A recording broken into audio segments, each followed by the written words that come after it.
So good evening. It is a great honor to be here tonight. This is actually my second visit to the Bush School of Government. I was here in 2001 for a conference on North Korea, and President Bush hosted a dinner associated with that conference. And before the dinner, there was a little reception, and the presenters were invited to, do the grip and grin photo op with the president. And so when it was my turn, I said to him, Mr. President, you were my congressman.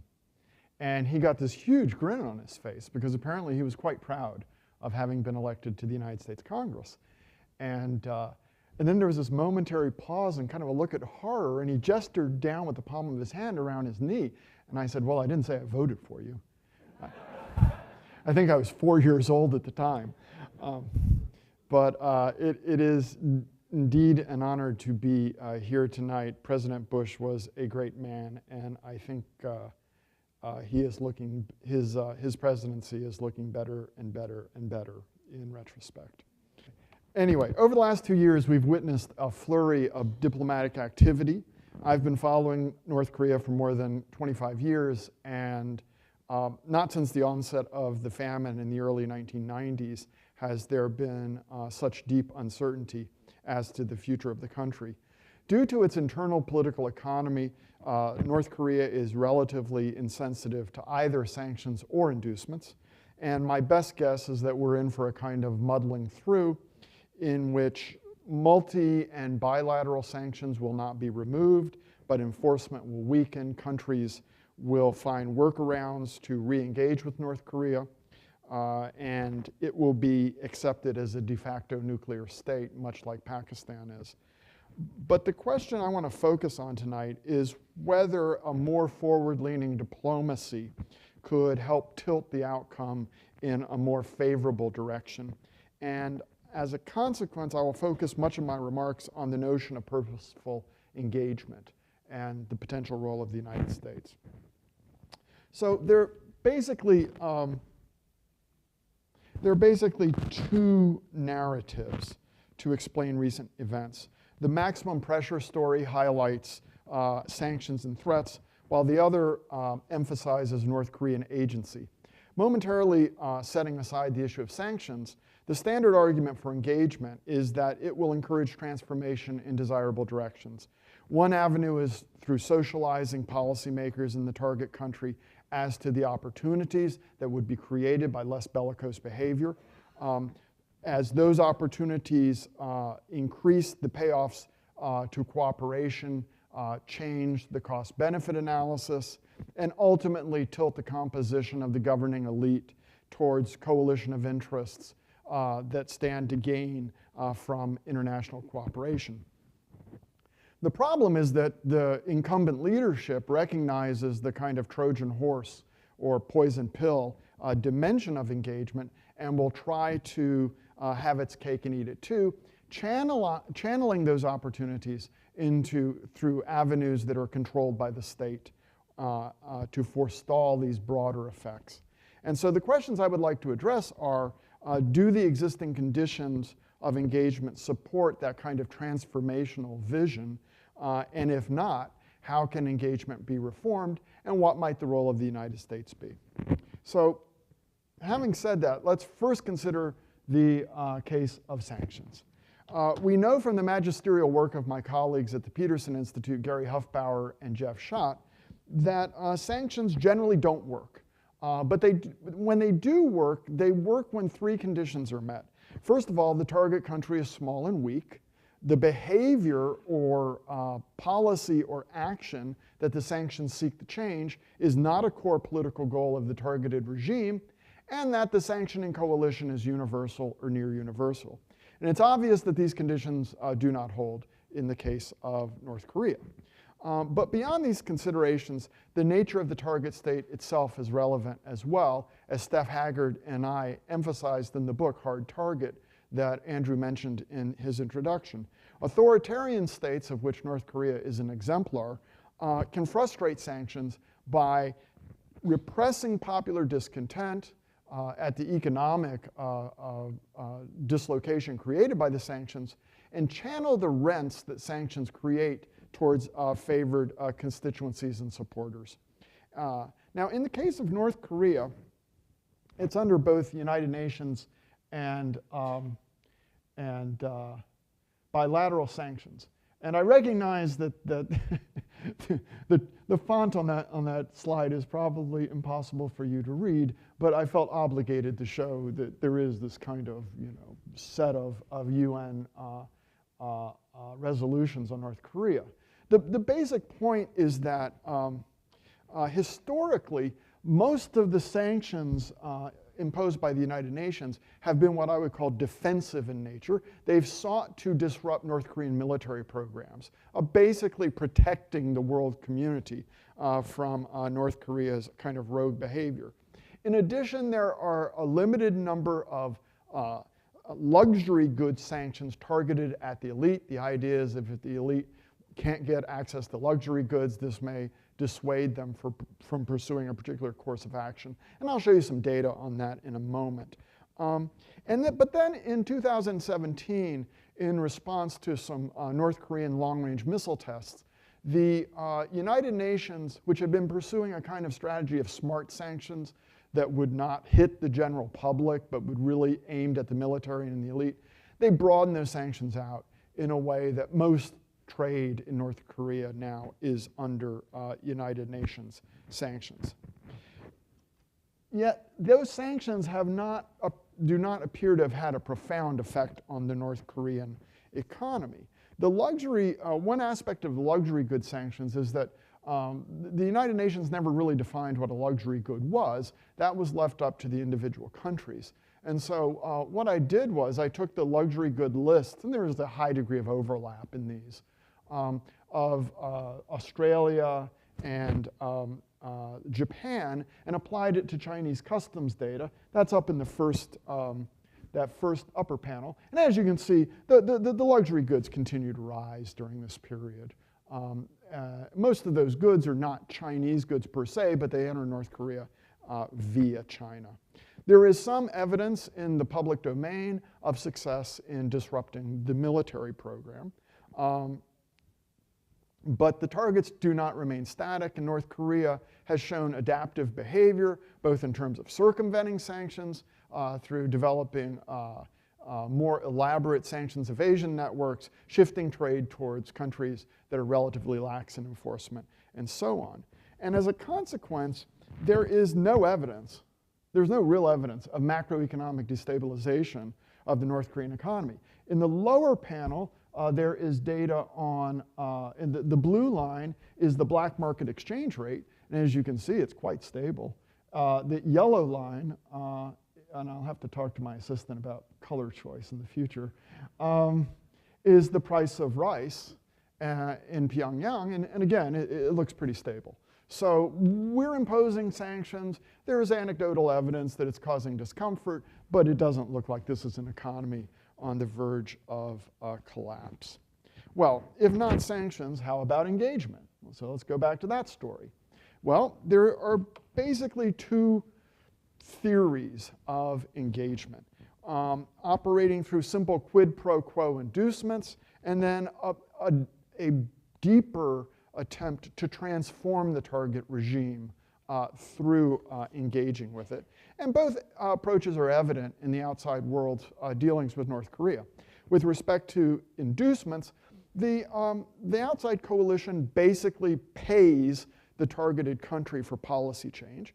Examples would include the long history of so-called food for talks, in which the United States provided humanitarian assistance to North Korea as an inducement for North Korean participation in missile and nuclear negotiations, and even more dramatically, the engagement policy pursued by South Korean President Roh Moo-hyun, which was essentially a policy of appeasement, aimed at buying peaceful coexistence while Roh focused on domestic reforms. President Roh was really interested in social engineering South Korea. He didn't want the North Koreans causing problems, so you basically pay them off. And that approach is subject to classic bargaining problems. Which comes first, the policy change or the inducement? And those considerations are particularly acute when dealing with issues that have kind of big, lumpy components that are not easily reversible, such as decommissioning and destroying a nuclear reactor. And the approach faces the same kind of coordination problems that sanctions do. What do you do if several countries are trying to pursue one type of inducement strategy and some other country is doing something at odds with it? So that's the kind of just simple quid pro quo approach.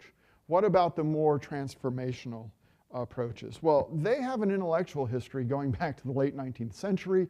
Norman Angell and the notion of liberal peace.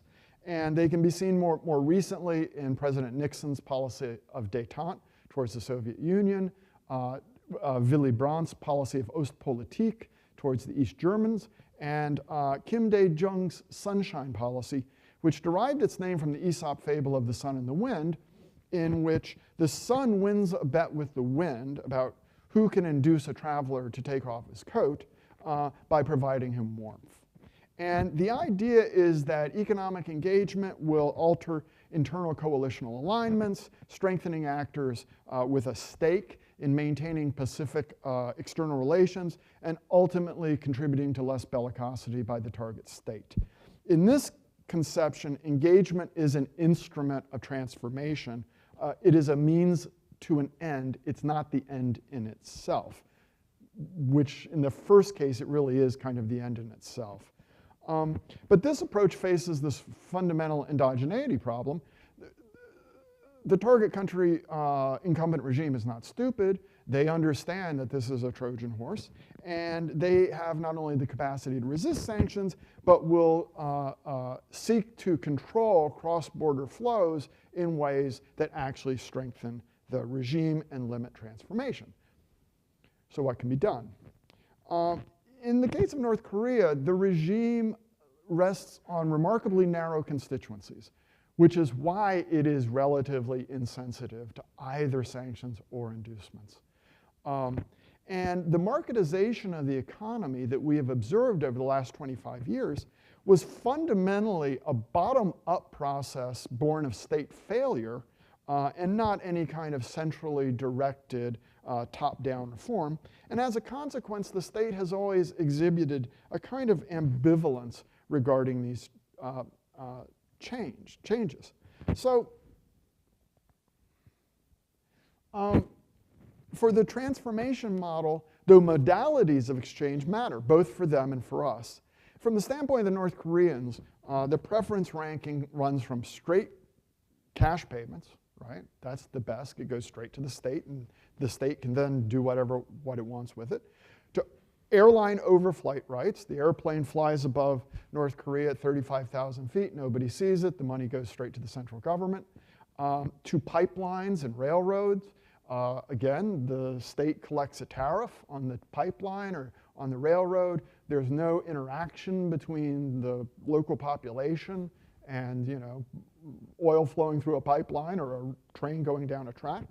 Enclaves, such as the Kaesong Industrial Complex, which I will talk a bit more in a moment, and the Mount Kumgang Tourism Project, which can be literally fenced off from the rest of the society. And then finally, from the standpoint of the North Koreans, the worst kind of exchange is the sort of decentralized, market-conforming, profit-oriented exchange, which is a lot of what they have with the Chinese. From our standpoint, we're trying to change the place, so we want to push the focus down to the bottom of that list, right? We want it to be decentralized. We want it to be market compatible. We want it to be profit-oriented. We don't want to just be giving money to the central government.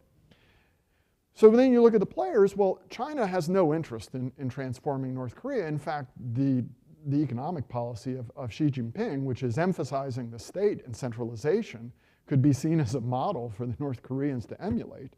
The US, Japan, and Europe, we would like to change North Korea, but we really don't have much, we're not very much involved there, at least in an economic standpoint now. And that makes South Korea key. And from a North Korean standpoint, Engagement with South Korea is potentially more threatening than engagement with China.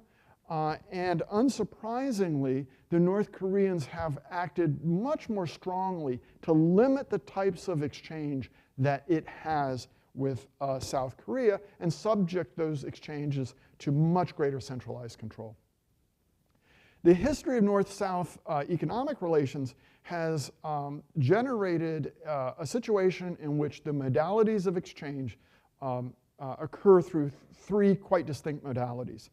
When cross-border integration began in the early 1990s, there was a limited amount of trade, mostly in natural resource products, in which South Korean and North Korean firms essentially engaged in arm's length exchange. Most of the economic interaction took the form of what is called processing on commission, or POC trade.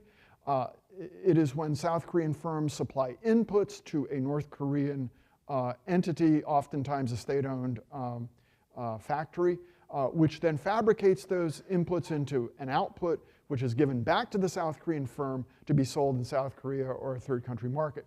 Typically, this was in the garment sector. So South Korean firms would supply cloth, thread, buttons, things like that. A North Korean garment factory would sew that into a shirt. South Koreans take it back. And then finally, the third modality was a kind of exchange developed at something called the Kaesong Industrial Complex, which at its peak employed more than 50,000 North Koreans. KIC required considerable public sector support from South Korea. The South Koreans basically built it. And in fact, it really acted as a little island of South Korea within North Korea. And so what I'm going to do for the next few minutes is show you a series of slides which are derived from a March 2010 survey of 200 South Korean firms engaged in trade or investment in South Korea that I did along with Steph Haggard. This is summarized in that book, Hard Target. We also did a companion survey of Chinese firms operating in North Korea, and the results are quite interesting, and I'd be happy to talk about the similarities and differences in our discussion if you're interested. But right now, what I want to do is focus on South Korea, because South Korea is really key if we're going to transform North Korea. And at the time this survey was undertaken, we surveyed more than half of the universe of South Korean firms doing business in North Korea. And while the survey itself is dated, basically exchange ended between North and South Korea in 2010 when a sweeping set of sanctions were introduced in response to a North Korean sinking of a South Korean naval vessel. And so what I'm about to show you, while it's dated, I think it represents a reasonable baseline of what was going on when exchange ended and what would kind of be the terms and conditions were it to resume. And I'm going to focus on industrial relations as a kind of barometer of the transformative potential. So, all right, let's kind of walk through industrial relations. Well, the first thing you have to do is hire labor. And what we found, and you can see from this table, is most North Korean labor employed by South Korea is hired via the state. That's especially true in the Kaesong Industrial Complex, which is more bureaucratized and controlled than the other two modalities of exchange. And there is some belief among South Korean employers that the workers had to pay bribes or be members of the Worker Party, the Communist Party, to be hired. So going to work for a South Korean firm was seen as a good thing. The state was controlling it, so you either had to bribe an apparatchik or you had to be a member of the party to get that job. Okay, now once you get the job, let's get paid. Okay, so what does payment look like? Well, most firms said that the North Korean government set the wage rates and absorbed a significant amount of that payment. So the money was not going to the workers, the money was going to the North Korean government. And when asked, do you know how much money your workers are receiving, most refused to answer the question. Only 1 in 5 firms indicated that they knew how much their workers were actually paid. And so in short, hiring was done largely through the North Korean government, which pre-screened the workers, set wage rates administratively, demanded payment in US dollars, and absorbed a significant share of the payments. And again, operations within the Kaesong industrial complex were more controlled than the other two forms of modalities. So then how did the South Korean managers and the North Korean workers interact?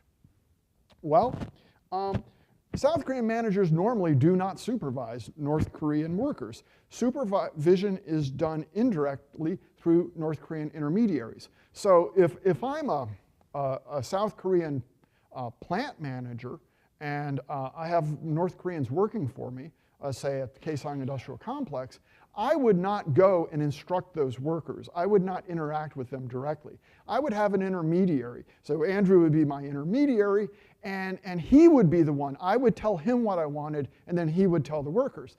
The problem is the intermediaries were generally not chosen on the basis of their technical competence, but rather on political loyalty. And it appears that there were real economic costs for having this kind of barrier between the managers and the workers.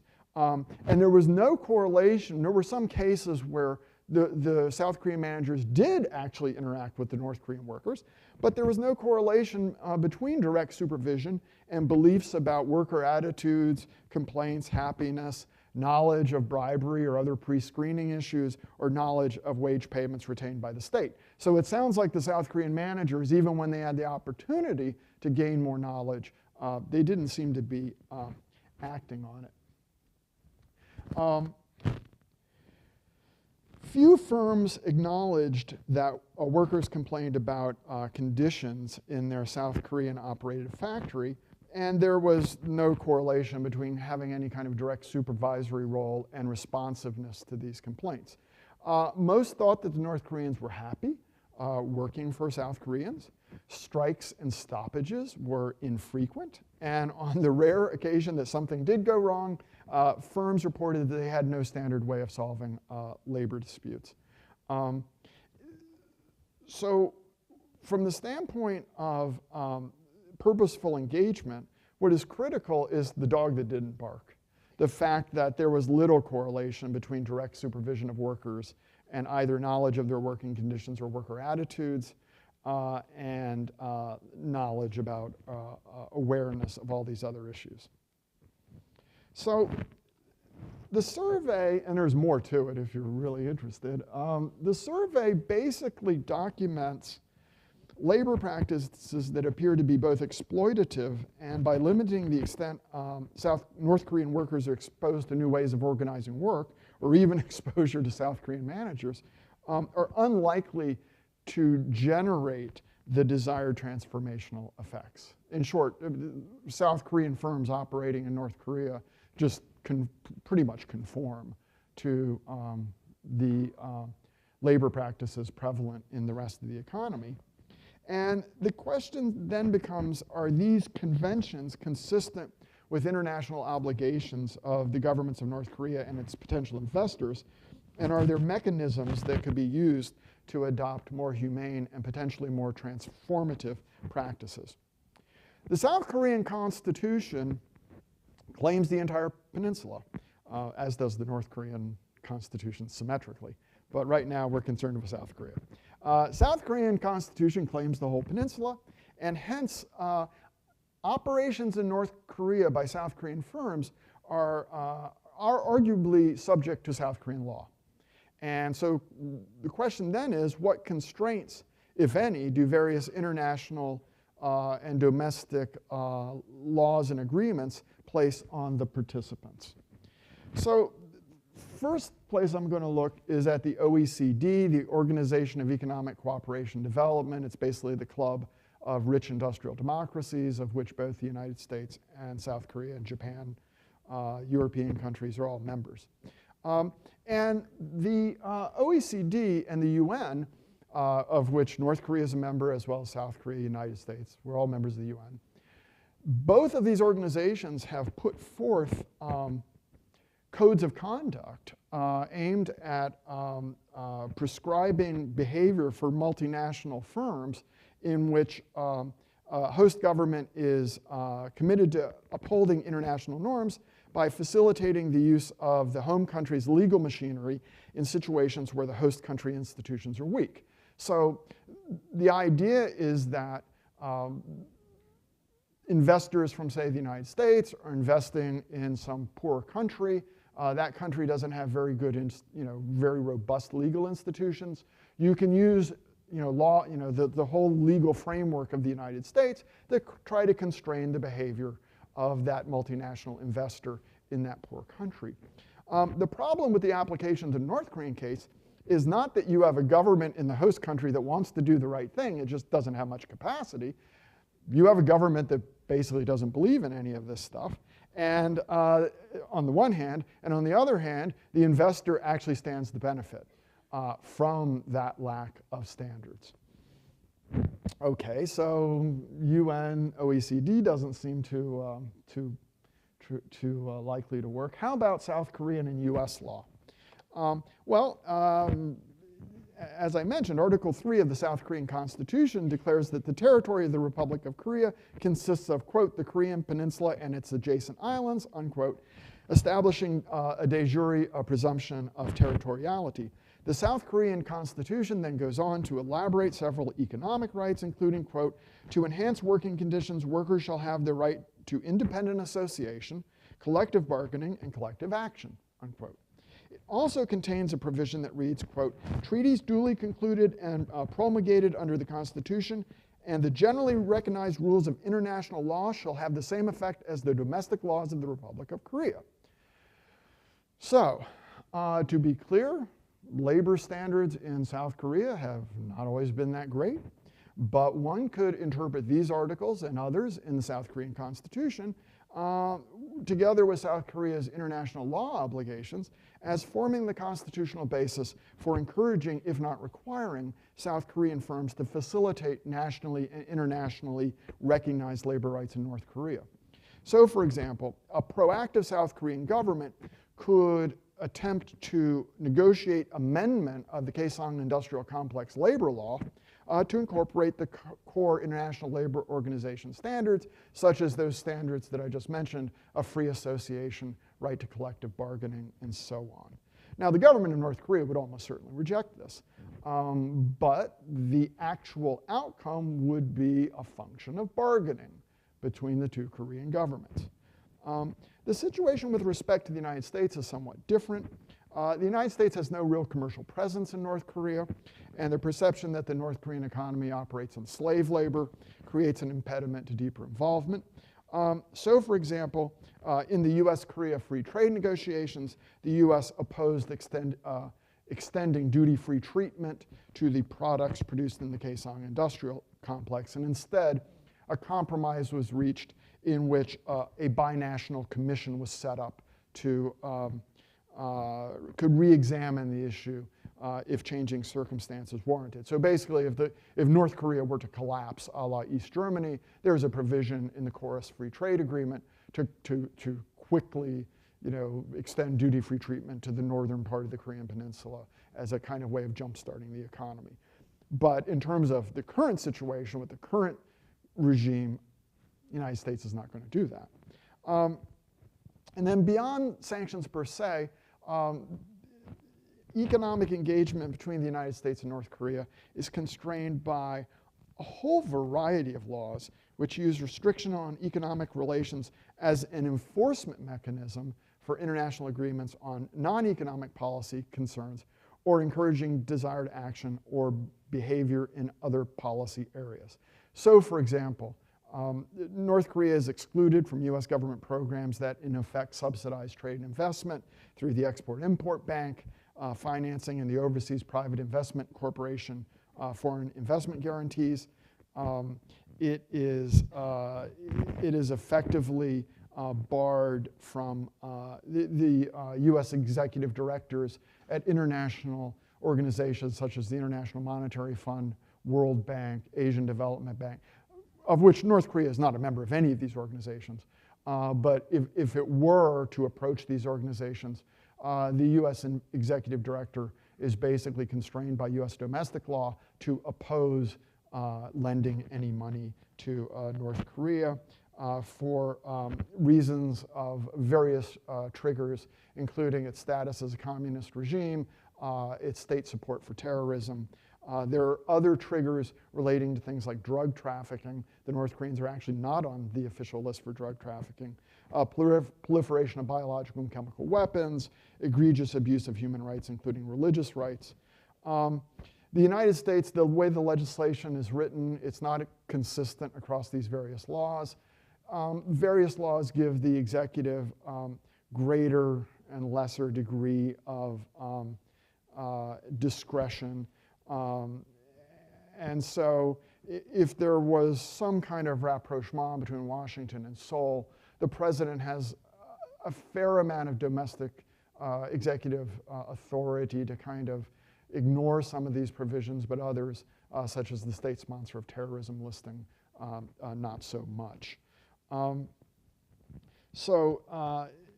In sum, unlike trade sanctions, which are directed expressly at North Korea, its economic interactions with the United States are constrained by a whole bunch of other laws, which are not directed at North Korea per se, but nevertheless have an impact on the country. And these will remain relevant for the foreseeable future. So that's domestic laws. How about private action? So under current circumstances, enhanced US investment in North Korea is likely to raise serious political concerns over labor and human rights. And short of direct legislative or regulatory restriction, one possibility for addressing such concerns would be through the adoption of voluntary corporate codes of conduct, similar to the Sullivan principles for foreign companies operating in South Africa during that country's apartheid era. The Sullivan principles were named for a African-American religious figure, the Reverend Leon Sullivan, who became a director at General Motors. And so he came at the issue from the standpoint of somebody who was involved with a major multinational corporation. And he was essentially trying to come up with a code that would allow GM to continue its involvement in South Africa and do so in a way that was, would have a positive impact on the South African population broadly. And so that approach of using voluntary corporate action spread to other environments. There was the McBride principles in Northern Ireland and so on, as listed in the slide. And you could imagine a similar kind of approach for North Korea. Now, in 1999, Reverend Sullivan and the then Secretary General of the United Nations, Kofi Annan, formulated the global Sullivan Principles of Corporate Social Responsibility, which was an antecedent to the previously discussed UN principles. But there was a difference. The UN principles assumed the state was trying to do the right thing and then tried to use investor country legal infrastructure to constrain the behavior of firms. The global Sullivan principles that Sullivan and Annan formulated focused on voluntary action by the corporations themselves. And they call for multinational companies to proactively advocate for universal human rights and rights of their employees, and to avoid the loophole created by deference to local law that eviscerates the effectiveness of the UN principles and the OECD guidelines in the North Korean case. But the impact of such voluntary codes is only as effective as the activism behind them.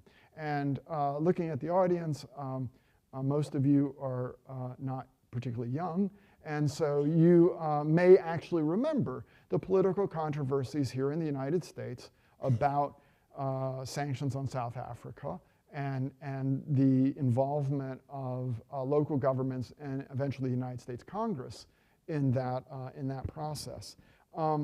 It's conceivable that you could have similar public campaigns with regard to engagement with North Korea in the United States. But the problem is South Korea is really the key. And thus far, the South Korean public has turned a blind eye towards labor practices in North Korea. So, in conclusion, most North Koreans are so isolated from the rest of the world that nearly any exposure to foreigners or foreign ways of doing things should be regarded as positive. But the North Korean regime appears to be fully cognizant of the potential transformative effect of engagement and has successfully circumscribed exposure to South Koreans and new ways of doing business. Labor market practices of South Korean firms in North Korea look similar to the practices prevailing elsewhere in the North Korean economy. So it's doubtful that positive change will come from the North Korean regime or from South Korean firms, both of whom seem to benefit from the status quo. Multinational obligations are not well suited for the case at hand. US engagement is constrained by law and regulation. The Chorus Agreement could potentially become a flashpoint in relations between the United States and South Korea if South Korea goes forward, as it may well do, to really expand the Kaesong industrial complex. Successful transformative engagement will require action by the South Korean government, which in turn requires political pressure. And public pressure is a precursor, a necessary precursor in any event. Activist campaigns around labor codes rooted in international and national law could be more than a poison pill designed to end engagement. Such an approach could address South Korean progressives' lack of a coherent stance with respect to North Korean human rights and could contribute to a kind of engagement more consistent with Kim Dae-jung's transformative vision of the Sunshine Policy. There is little hope that engagement with China will confer such transformative effects, except through the very indirect effect of simply raising incomes in North Korea.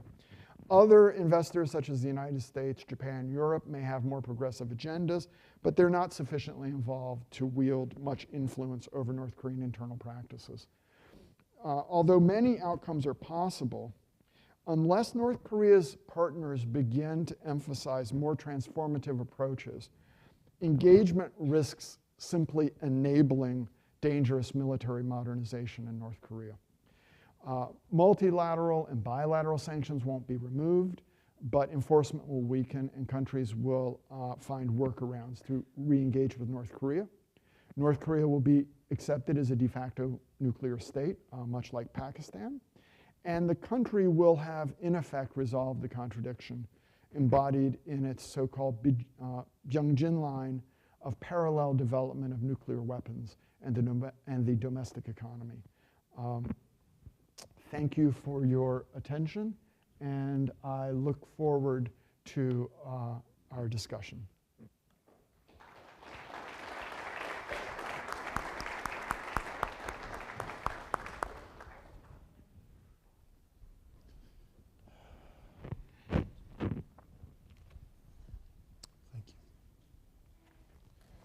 Kind of pessimistic, Marcus, I would say. They're going to get nuclear weapons, and they don't really care what anyone thinks from the outside. I thought one of the most interesting press releases ever produced by the North Korean state was when Gaddafi was executed or taken apart physically by his own people after we intervened. We were the ones that told the uprising leaders where he was, and they went in and they executed him pretty barbarically, but maybe he deserved it. In any case, the North Koreans issued a press release saying, now we see what happens to countries that give up their nuclear weapons and their weapons of mass destruction. The United States goes in and kills the people that signed the agreements. I thought that was kind of interesting. Did anyone ever consider that people in North Korea read the newspapers and know what's going on in the rest of the world? Did we realize that we were sending a message to the North Koreans that will make it almost impossible? That I think they'll never sign an agreement, and we're living in a dream world. I think you're right on that, I have to say. Unless military action were taken, which I think would be reckless in most cases.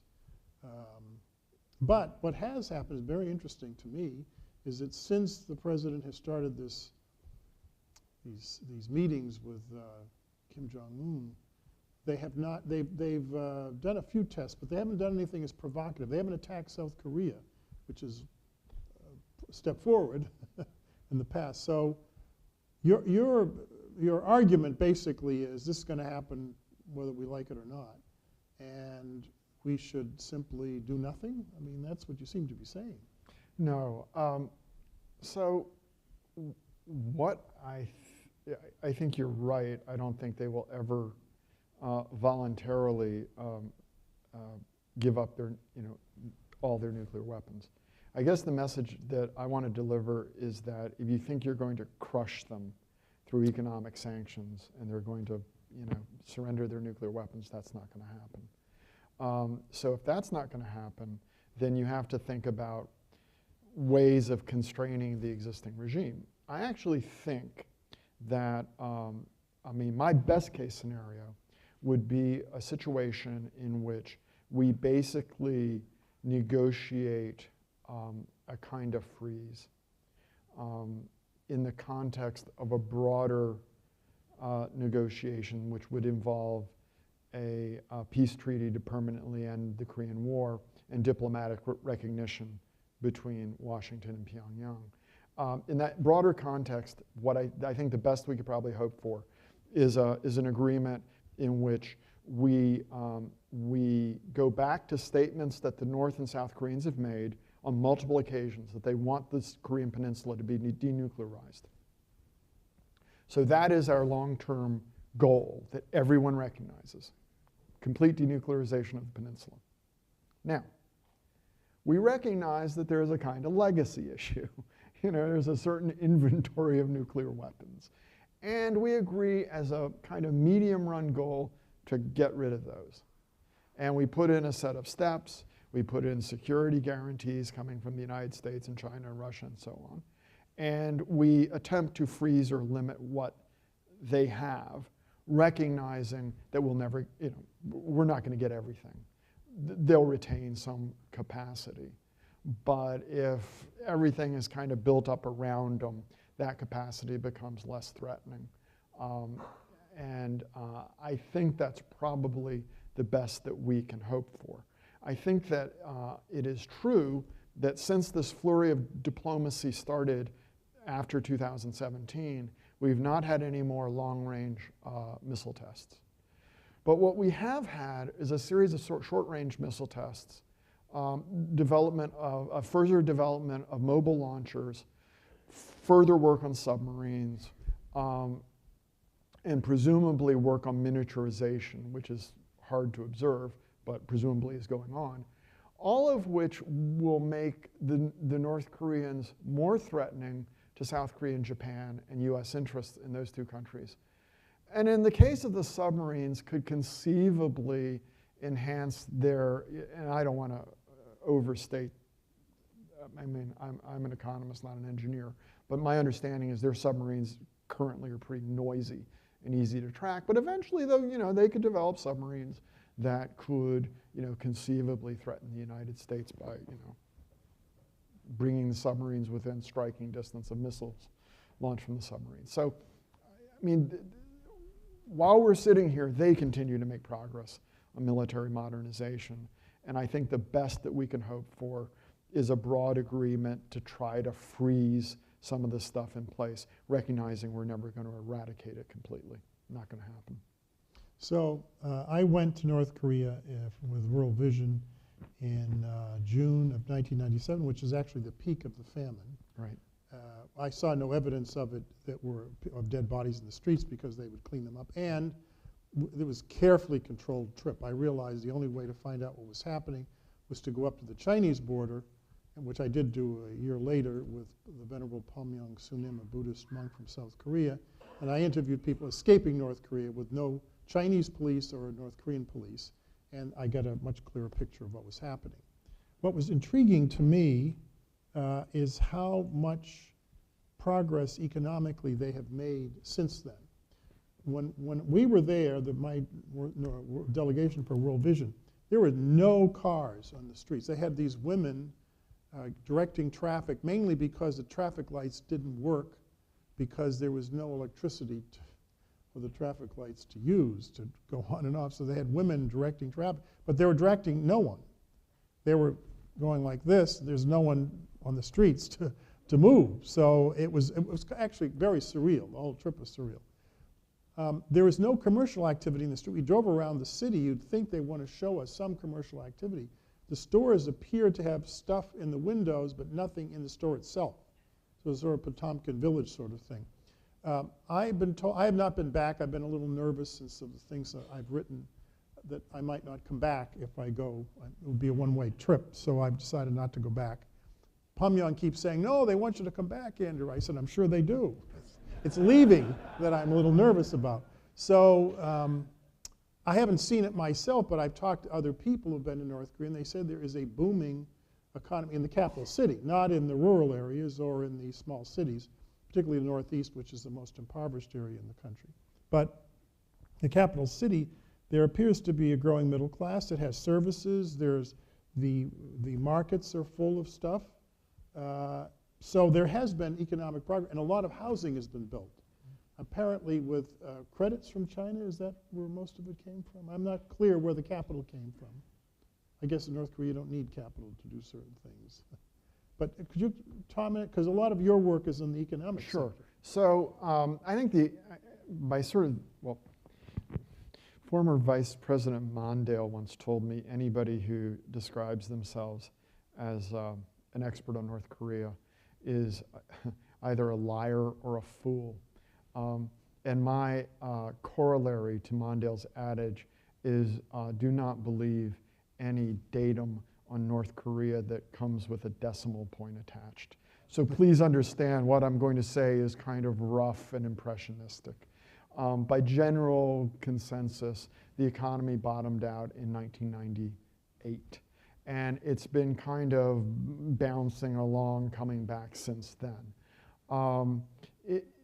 As I mentioned in my remarks, the process of marketization of the economy that we've observed over the last 25 years was fundamentally a product of state failure. To paraphrase President Clinton, if you played by the rules, you died.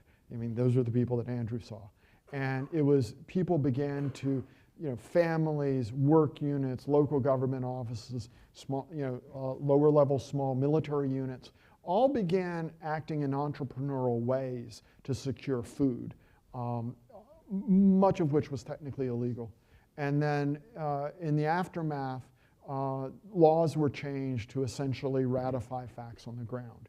And the pattern since then is that things would get better, the state would be feeling more confident, and then they would try to crack down because the state really wasn't fundamentally comfortable with this process that really removed state control because it gave people an alternative path to money and status that was not based on the state. People say North Korea is unchanging, and that's simply not true. This is not your grandfather's North Korea. Kim Jong-un, whatever you think of him, is clearly more comfortable with bling than his father or grandfather were.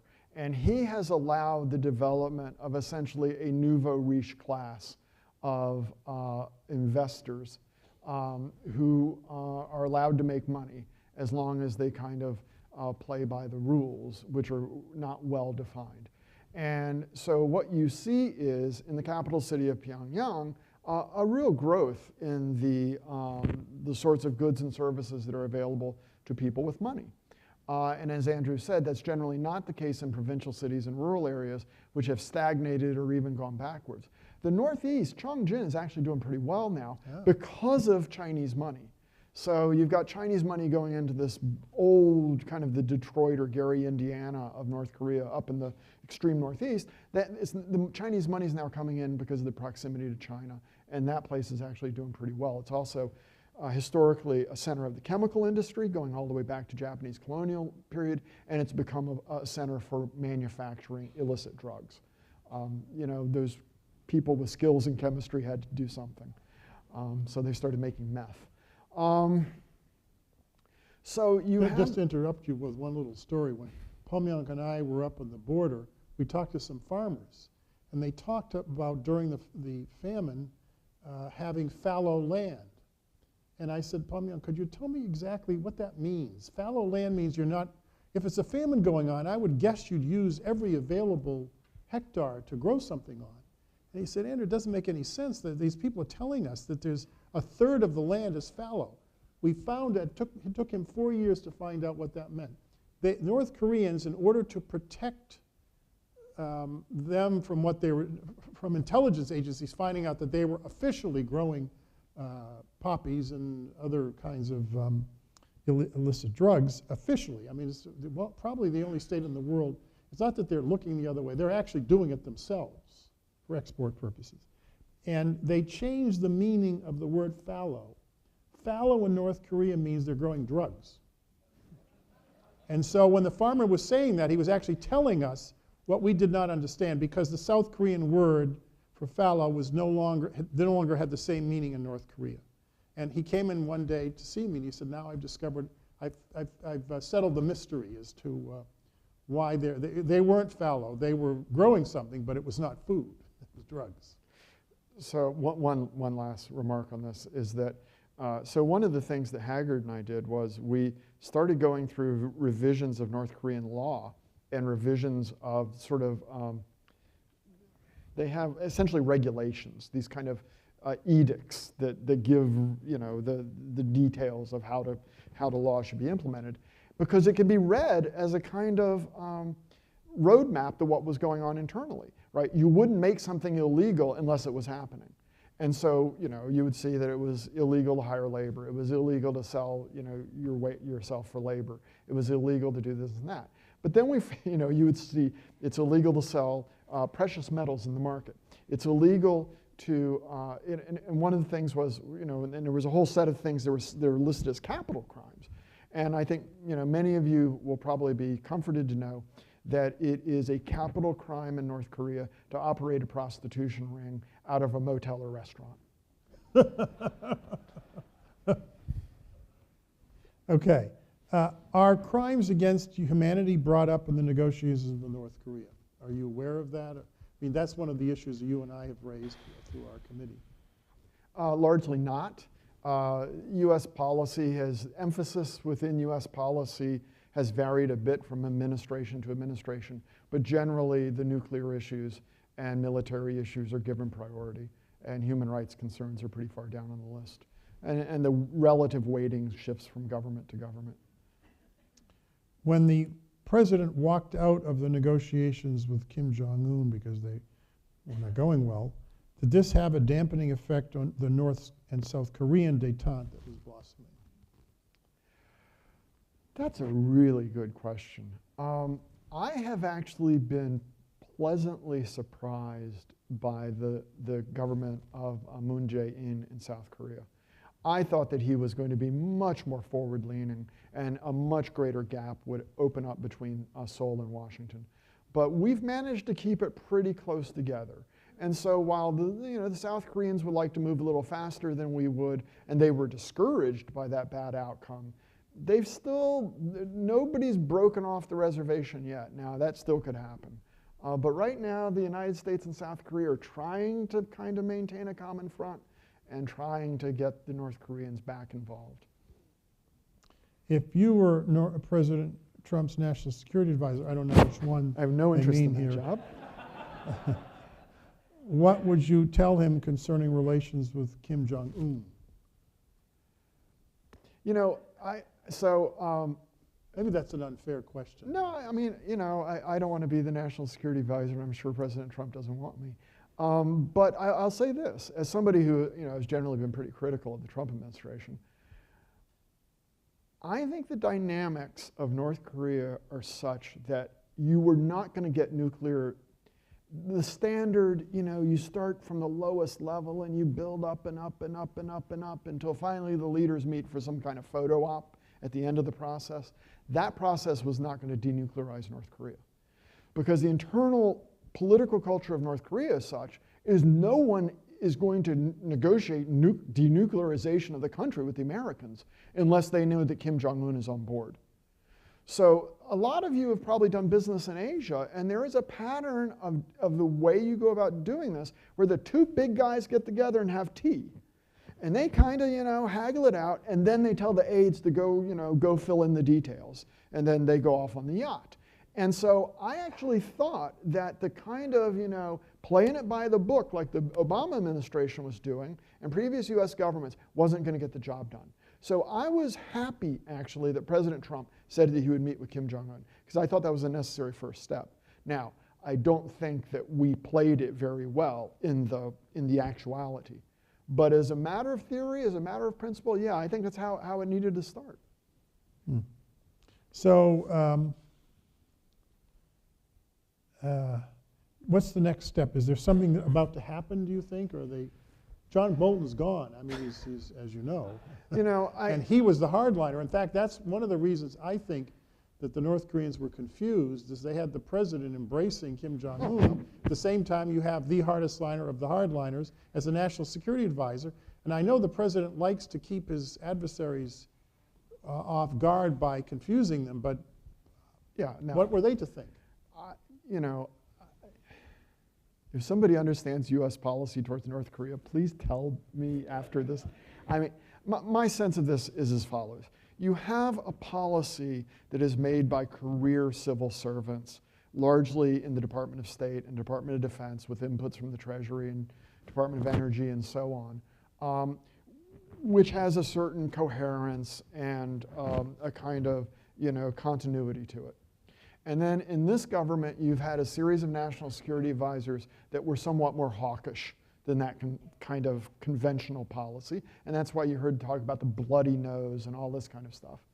And then you have on top of it a president who's really quite mercurial and seems to have this sort of weird affinity for Kim Jong-un. And so I think it's completely the Japanese are confused by it, I know. The South Koreans are confused by it. I'm confused by it. And so I think that there's this weird dynamic, I have to say, within this administration that I think is probably an impediment to getting things done. Because if you're on the other side, you don't really know if that guy can, if he's not going to get undercut the next day.